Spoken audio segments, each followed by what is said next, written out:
Firing Henry Cavill was possibly the worst move that Warner Bros. Could have made, and that's coming from a guy who isn't really a die-hard Snyder fan, unless it's Watchmen. Because now James Gunn telling everybody, I want a defeatable Superman, I don't want this Superman to be a Superman, otherwise he can do whatever he wants. There is nothing aspirational about this movie. It's about James Gunn inserting himself into Jimmy Olsen, inserting Crypto because he loves his dog who's now dead, and just putting all this that he likes into the DCU. The whole concept of the DCU from James Gunn is based around only the garbage that he likes, not the fans like, mind you. So how is this film that has the whole future of an entire universe on its shoulders? Well, join the Doctor as I examine Superman's James Gunn 2025.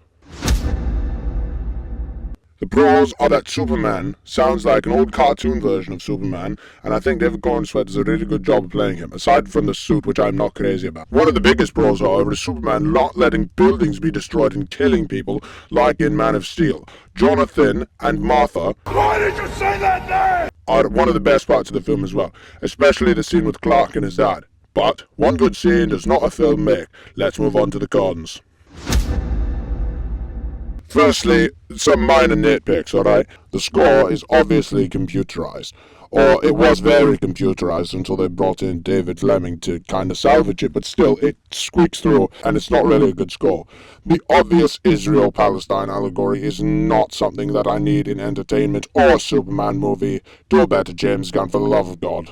The first we see of Superman is him beaten to hell, and honestly, indeed, throughout the entire film, he's just beaten to hell and beaten down like he's absolutely nothing, and kryptonite isn't even the only thing to weaken him. Kryptonite does weaken him for like one scene, but he's constantly getting his ass beat and kicked down to the ground like he's garbage. James Gunn's Krypto is absolutely the worst part of this. He is not funny, he's f***ing useless, and he's annoying. He's only there so that stupid 14-year-old girls can go, "Aww," and Warner Bros. Can make ton of merch off of him. Superman is constantly a weakling, and Lois needs to save him. That's probably the biggest complaint I have about this. But actually no, because Ultraman, being Bizarro, is predictable and dumb.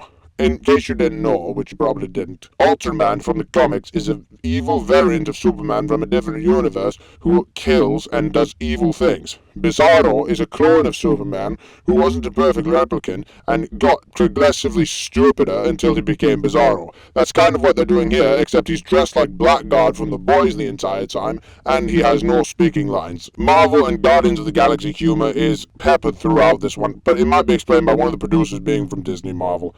Still, it doesn't belong in DC. DC needs to be at very most R-rated, because look at the DC AMU and the DC AU. Some incredibly mature subject matter and topics and characters are discussed and portrayed in those shows. And honestly, don't waste your money with this, you could just go watch that.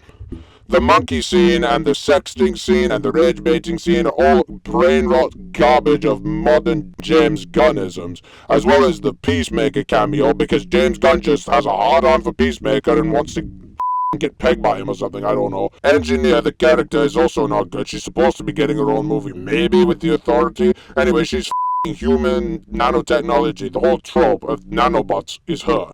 MISSTEPS' character, speaking of her, actually is very, very stupid, and Jimmy wastes his time with her, constantly avoiding her stupid questions about being together forever, and therefore being responsible for more destruction than was necessary. Also, the social media aspect is the worst possible thing. Superman taking on his greatest nemesis, Twitter, essentially. He's also a huge pussy and an asshole. Lastly, the CGI is absolute garbage. It may not be on the level of The Flash, but it is up there with some of the worst CGI I've ever seen in a film. The only good thing is the robots, and even then, they're practical, I think. Also, the fact that they're trying to connect literally everything to everything. We know that the Justice Gang, or whatever the hell their names are going to be in Peacemaker Season 2, which nobody is going to watch, and for some reason the whole of Justice is built already, despite the Justice League not being a thing. Or if you want me to believe that the Justice League in this universe composes of Guy Gardner, Hawkgirl, Mr. Terrific, and Metamorpho instead of Superman, Batman, Wonder Woman, Green Lantern, The Flash, Martian Manhunter, Cyborg, and Aquaman, then you are out of your fucking mind. David Cornsweet by himself is a good Superman, especially his voice. He really sounds like him from the cartoons, as I said earlier. But the direction he's given by James Gunn's writing is absolutely terrible. Rachel Brosnahan is a great choice for Lois Lane. Way better than Ginger Amy Adams, I must say. Nicholas Hoult is far better than Lex Zuckerberg, but he's not a high bar. He's a phenomenal actor, but this Lex is a little child and a baby. And half the time he looks like he's going to shit himself. Guy Gardner is absolutely like he is in the comics, and Nathan Fillion nails the asshole portrayal. Isabella Merced comes off as hot girl, especially when she kills the evil president guy. Scarlett Giondo is literally just playing Gideon from Righteous Gemstones again. Alan Tudyk is literally just playing K2SO with the Superman logo. Millie Alcock is fine as Supergirl in her one scene, but I hate the white girl portrayal of her, and I do not give a about her solo movie. Edie Gathidi, I think, is one of the standout performances in Mr. Terrific. However, the Marvel humor of his character doesn't really work. James Gunn isn't right for Superman, just as Zack Snyder wasn't right for Superman, but for all the opposite reasons. Make no mistake, I'm no Snyder fan, but I was at least able to enjoy Man of Steel, despite the third act, which we won't mention.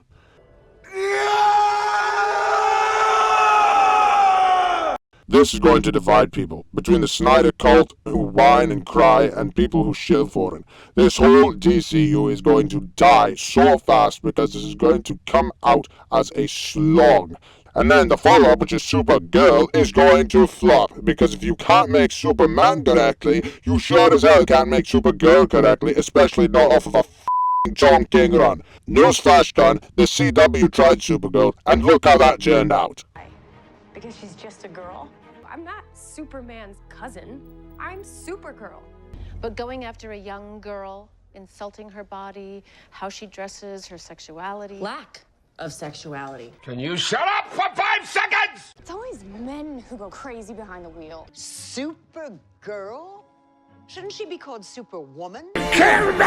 You've got no Batman whatsoever. You've got Wonder Woman as a maybe, and James Gunn has come out in front of the camera and said, here's our plan. Well, guess what? Everything has changed now because he doesn't know what he's doing, because setting a plan for 5, 8, 10 years is moronic, because what they need to focus on doing is making one little old great movie that works. But instead we already got to link this into 66 different things which may or may not come out, and so it's going to be messy. We've got the country that James Gunn lives in civil war with each other because everyone just wants to talk about politics. Well, you know what? F*** you politicians. It's the most divisive thing, and it's everywhere in entertainment. Divide across this new divide. We just want to be entertained. We just want our escapism. We just want to enjoy stories from Disney or Star Wars or Marvel. But no, we've got to deal with a bunch of retards from California all the time, doing what they want to do, putting that pestilence garbage into anything, and then going, why would these racist, misogynist, homophobic fans do this? This gets a 4 out of 10 in the Plague Doctor's log.